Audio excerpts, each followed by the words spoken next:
Good morning, everyone. Welcome back to my channel, Molecular Mysteries. Hope everyone is doing fine out there. So, without any further delay, let's get into the class. Come and fly away with me. Come and fly away with me.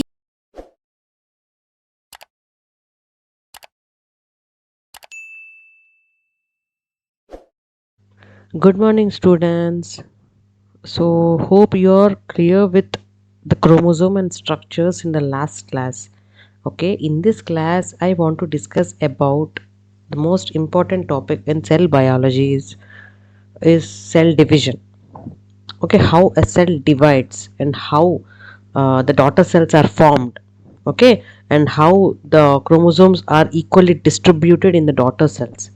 Okay, this cell division is very important thing for all living organisms. Okay, so you know that cell division is essential for the growth and reproduction for of organisms. In multicellular organisms, growth is caused due to the cumulative effect of cell division, cell elongation, and cell differentiation. It's just for the information I want to give you. Okay, so you know in the UG classes you have come across all the types of cell divisions like mitosis and meiosis. So in this class I want to give you a detailed discussion about the phases of the mitosis. In the next class I will discuss about the meiosis because it's a big topic and I want to make it as clear as possible. Okay, since mitosis is also called as equational division because from 1 you will be getting 2 and from 2 you will be getting 4. It's a multiplicative, it's a it has got an equation where one cell is divided into 2, 2 to 4, 4 to 8, 4 to 8, like that. That's how cell division happens. Okay, so before I enter into the cell division, you should all be aware about the centrosomes. So what are centrosomes?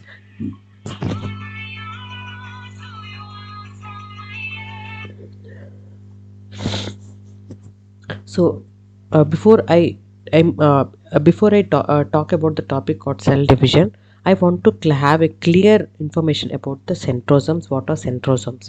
The centrosomes are present in the cytoplasm. So centrosomes are one of the important cell organelles that are present in the cytoplasm of all the cells. Okay, and this centrosomes has got two centrioles. Each and every centrosome has got two centrioles in it, which are cylindrical and short staped structure. Okay, they are like they are placed like a 90-degree angle, like if it is like this and if it is like this, so they are placed in a 90 degrees angle of two centrioles, forming a centrosome. So what is the function of this centrosome? This centrosome has got a gamma tubulin, which is meant for your attachment of your spindle fibers. The spindle fibers are mainly formed from your centrosome. Like the centrosomes are produced from your centrioles only. Like the spindle fibers are formed from your centrioles. Okay, so for a newly formed daughter cell, there will be only one centrosome. Okay, so upon it enters into an interface. Okay, when it enters into the interface, it again replicates, or it duplicates, forming two centromeres per one cell. So two centrosomes for one cell. I'm sorry, don't get confused. I'll let you know again. Okay, see, for each and every daughter cell you had only one centrosome. So when this daughter cell, after the mitosis, after the cytokinesis, it enters again into the interface. In interface, the duplication happens, and thus this centrosomes become two, and thus the centrosomes will be having two centrosomes, where it again proceeds for your cell division. Okay, the centrosomes are present in the cytoplasm of the cell near the nuclear membrane. Each centrosome is made up of two centrioles. I told you they are placed at 90-degree angle for your for your spindle fibers formation. Okay, so they contain gamma tubulin from which the spindle fibers appear during your cell division, and they are involved in microtubular organizing structure. Okay, each daughter cell have one centrosome. Later, when they enter into the interface, they get duplicated and leads to cell division. Okay, so what happens in the phases of cell division, I will tell you. So because before that, I just want to say these are the centrosomes playing an important role in cell division.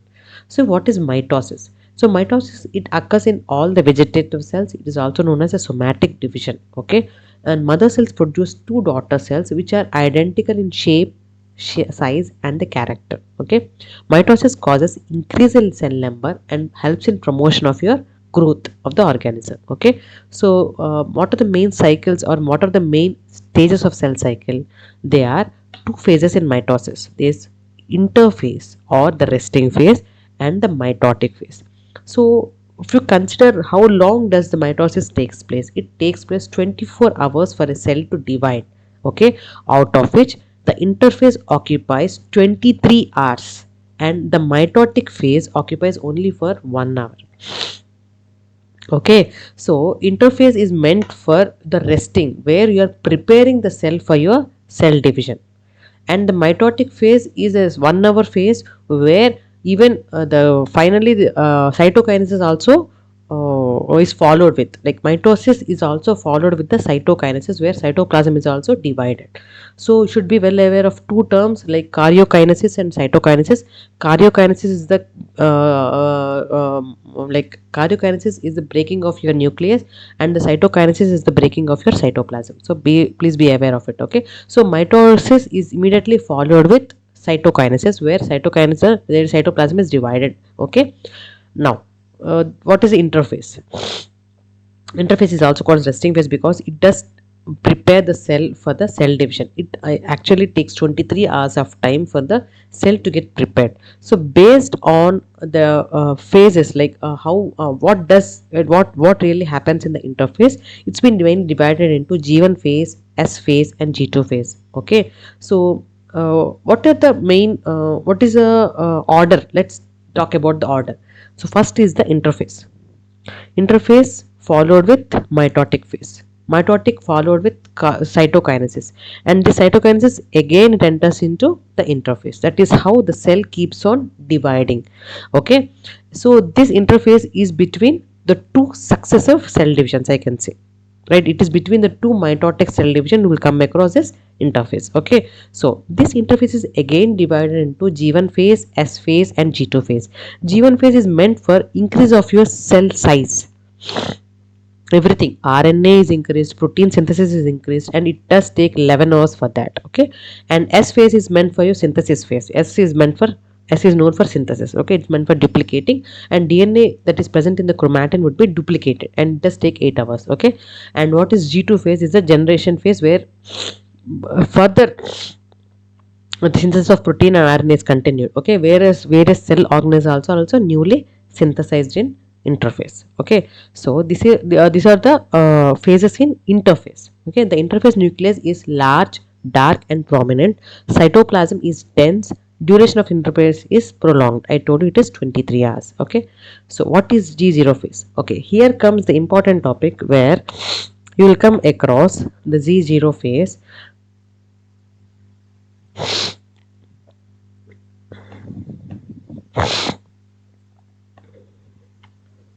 Sorry, I'm having cold and all, so it is a little tough for me to explain you, but no matter. Yes, see, for next let's think about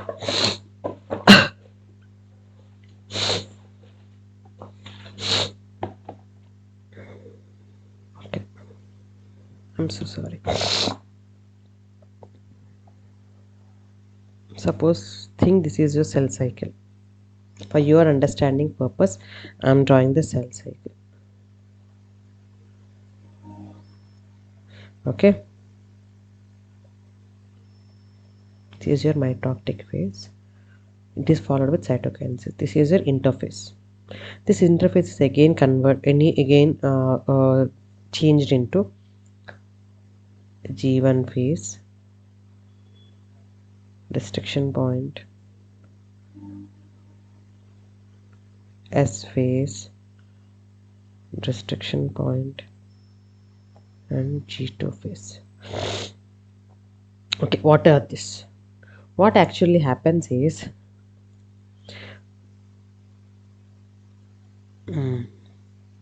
see, actually the cell has to go this way. This is the interphase. This is your interphase that takes 23 hours. This is your mitotic phase, which takes 1 hour. Okay, and this is your G1 phase, where the cell size is increased, DNA and RNA are being protein synthesized is increased, and S phase is where the chromosome is duplicated. Okay, and the G2 phase is where it's getting ready for your mitosis to happen, right? So in this G phase, actually cells keep moving in this phase continuously. Okay, so here what happens is there is an important phase called Z0 phase. So you'll come across some cells, mainly like nerve cells and some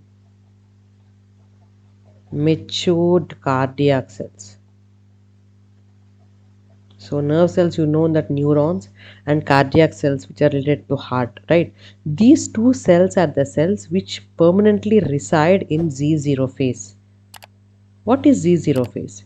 Z0 phase is a phase where they are metabolically active, but they never proliferate. Means, see, there is no increase in number in G0 phase. So when the cell is moving continuously, it keeps on increasing in number. That's what you call cell division, right? So there are few cells which enter into Z0 phase. When does that happen? Does that happen when wounds occur, or when you are like you are having any injury? So during injury and during the formation of wounds, the cells from the G1 phase enter into the G0 phase for some time. It's a temporary process. Why is it called temporary? So I told you, whenever we have a cut on our body, right? Immediately what happens? The blood platelets, also called thrombocytes in our cell, in our blood, would immediately act, and it would increase the platelet production for your coagulation. So for that coagulation, it has to increase the coagulation factors and platelet derived factors. Platelet derived factors. Okay. So the cells of skin are called fibroblasts. You all know. Fibroblasts are the skin cells.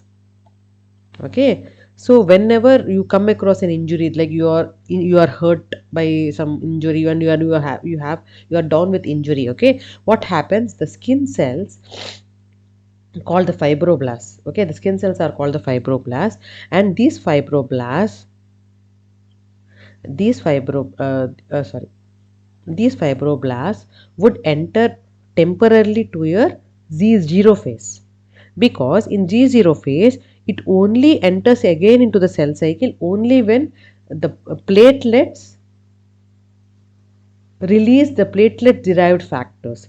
These platelet derived factors would signal the fibroblast for the proliferation. So increase in number, right? So proliferation is multiplication. You can say proliferation is multiplication. So for the multiplication to happen, the platelets would signal these fibroblasts. Until then, they will be residing only in the Z0 phase. So as long as they are in G0 phase, they are active, but they would never multiply. Okay, so when anyone gets hurted, like if injury happens, the skin fibroblast cells would enter into Z0 phase, and once they get a signal from the platelet derived factors from thrombocytes or the blood platelets, again they will enter into the G1 phase, and hence it continues towards your cell multiplication. So that is why G0 phase is an important phase, where all the nerve cells and matured cardiac cells are resting. These nerve cells and matured cardiac cells, these two cells never would multiply. They always reside in Z0 phase only. Okay, they are permanently residing in Z0 phase. So have you ever heard about nerve cells getting multiplicated, cardiac cells getting multiplied? No.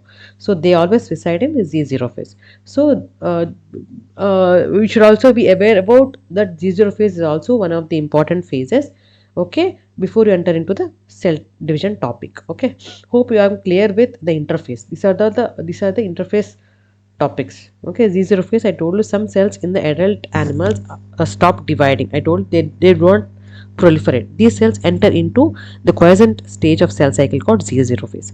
Cells in this phase are metabolically active, but there is no proliferation happening. Okay, I told you, more multiplication happening. So they have reduced rates of protein synthesis. Okay, many cells remain in z0 phase unless called on to proliferate by, I told you, they are growth factors and extracellular signal. Only when these happen, they will again re-enter into the G1 phase. Okay, nerve cells and matured cardiac cells remain permanently in Z0 phase. Excuse me. Skin fibroblasts, I told you, they will remain in C0 phase until they get signal from the blood platelets. Once they get the signal, they will again re-enter into G1 phase. Okay, some liver cells, you also heard that liver cells are capable of growing in size. Right, once liver is dissected, liver cells can again, proliferate number, because they are not in Z0 phase. They will be there in Z0 phase for temporary purpose. Again, it will start producing. Okay, but not in a not in exponential form, but it does helps in production of proliferation of your liver cells. Okay, skin fibroblasts and some cells of liver would remain in Z0 phase for till the signals are received. Okay, right. Next, so mitotic phase. So mitotic phase, the whole mitosis takes place for 1 hour. So at the end of interphase, the cell gets ready for the division. In this phase, the nucleus divides first. I told you it's divided into karyokinesis and cytokinesis, where karyokinesis nucleus will be divided and later the cytoplasm will be divided. Okay, what are the four important phases in mitosis? They are prophase, metaphase, anaphase, and telophase. So early in the prophase, what happens? The nuclear membrane surrounding the nucleus and the nucleolus, everything starts disappearing. Okay, the prophase is nothing but there's a small all decrease in number, and slowly the nuclear membrane also dissolves. Okay, and the chromosomes that are like the chromatin that is spread whole in nucleus will be now forming into a long slender thick like structures, not complete chromosomes, but they are become long and slender. Like finally gradually, upon entering into the metaphase, they get ready for your division. So by that time it will become short and stout. Okay, in the mid prophase, each chromosome splits longitudinally into two parts called chromatids with a centromere. So centromere will be there and two chromatids will be there on the chromosome. Okay, in the late prophase, you have a nuclear membrane disappearing and nucleolus also getting disappeared, and finally dissolving. Okay, that is the first stage of your mitosis. The second stage being metaphase, it is characterized by two important changes: the formation of spindle fibers. Yes, I told you there are centrosomes present.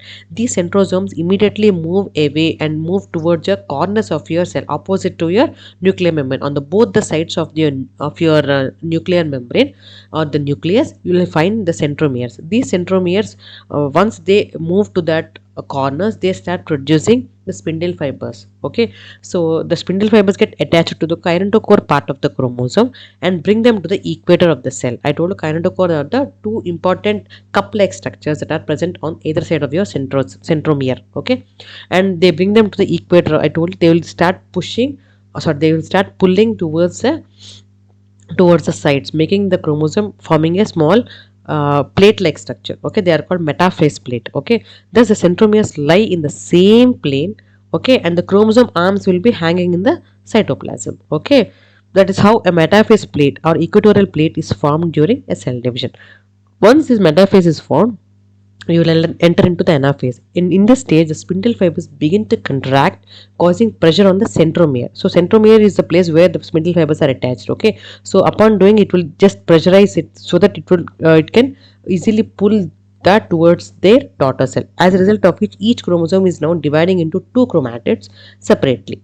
Okay, the chromatids with their own centromeres are called the daughter cells. Now we have successfully that is done, and based on this only we will divide the chromosomes in the shapes. Like I told you, VLJI, these are the chromosomes where you will come across because of the strong pulling of your spindle fibers towards the ends, you will come across the different shapes of your chromosomes. So during the movement of chromosomes to the poles, the centromeres lie ahead. Okay, they will be pulled first, centromeres will be pulled, and at the back the chromatids would be, or the arms would be following up. Okay, that is how the anaphase is. Okay, I will show you the diagram also. What is telophase? Telophase are the changes that occur in the stage are reversed to that of prophase, because in the telophase again should be getting ready for your interphase to happen, because telophase is the last phase of your mitosis, and again it follows with a cytokinesis where cytoplasm divides, and again the cell has to enter into your interphase. So whatever is there, it has to be it is a reverse of your prophase. So the daughter chromosomes arrive at the poles, they become thin, long, and lose their visibility due to the decondensation of chromatin. Again, the chromatin forms. The chromosomes now become a thin, like a fiber-like structures and forming a chromatin. And again, it is ready for your further cell division. And the nuclear membrane reappears, and the nucleoli that is lost in the prophase now again reappears in the telophase, and from their relevant chromosomes. Okay, at the end of telophase, you will be having two daughter nuclei that were organized. Okay, now the daughter cells that are already formed would enter into the interphase of the cell. I told you it's a cycling process, right? So what is cytokinesis? I told you cytokinesis is division of your cytoplasm, generally followed with karyokinesis. At the end of telophase, soon after the formation of daughter nuclei, the spindle fragments gather at the equatorial region and form a barrel-shaped structure called phragmoplast. Please remember the name, it's phragmoplast. So phragmoplast is an appearance of the nuclei, appearance of a barrel-shaped structure of spindle fibers, okay, after the cell division is done. Okay, the vacuoles of the Golgi complex. So in the cell organelles class, I told you Golgi complex is present next to your nuclear membrane, right? It does have vacuoles in it, and these vacuoles would enter into that and it start releasing the pectins. So this pectin leads to the formation of a plate where the cytoplasm is equally dividing. So this what you call is a cell plate. This plate is a liquid form of plate which would help for the cytoplasm to divide. This plate grows centrifugally, like it towards the ends, like it spread its arms and helps in successful division of your cytoplasm. Okay, so many physical and chemical changes lead to the formation of the middle laminum, thus dividing the cytoplasm into two parts. So this is the important cell division of mitosis with detailed explanation of your cell division with phases also. So this is the diagram. So what is the significance of mitosis? The significance of mitosis is growth in organisms is caused by mitosis. The daughter cell formed are identical to the parent cell. Hence, this is important in conserving the genetic integrity of the organism. In unicellular organisms, mitosis helps in the reproduction. It helps in rare and tear mechanism of the plant body and also useful in healing of wounds. Okay, it is helpful in the regeneration of the lost parts and for grafting in vegetative propagation. Okay, see, mitosis is an important in living organisms. So for your explanation, I'm telling you. So this is the interface where I'm telling you the centrosomes would come enter here. Okay, and now they are moving towards the opposite corners of your cell so that it starts producing the spindle fibers. And in meanwhile, you observe this chromatin, which is thin and thin in interface, is now made into a thick like thing with the centromere at the center. Okay, now these things are becoming much and much condensed form, forming a good chromosomal structure. So by the time they enter into the metaphase, you will have a well defined structure of your chromosome with chromatids and the centromere, right? So he see here, see this the spindle fibers are well maintained, and the spindle fibers start pulling all those cells, or sorry, all those chromosomes into the center of the cell, making a metaphase plate. Okay, and in the anaphase you can see all the chromatids have been pulled towards your corner, forming a daughter cells. Okay, and this once they enter into the daughter telomere cells, like telophase cells, and here it will again, the condensed form of chromosome would loosely form a thin thread like structures again for your next cell division to happen, and thus the daughter cells have their centrosomes located in their cells. So by the time it enters into the interface, it has got two centrosomes, right? So this is how the mitosis happens. So hope I'm clear with the mitosis. In the next class, I will explain about the meiosis. Okay. So thank you and have a nice day. And please let me know the doubts in the comment box. I'm attaching all the important links for this topic in the description box. Please go through it. And thank you and have a nice day. See you in the next class. Until then, stay positive, stay healthy, and be kind to everyone. Thank you. Bye bye.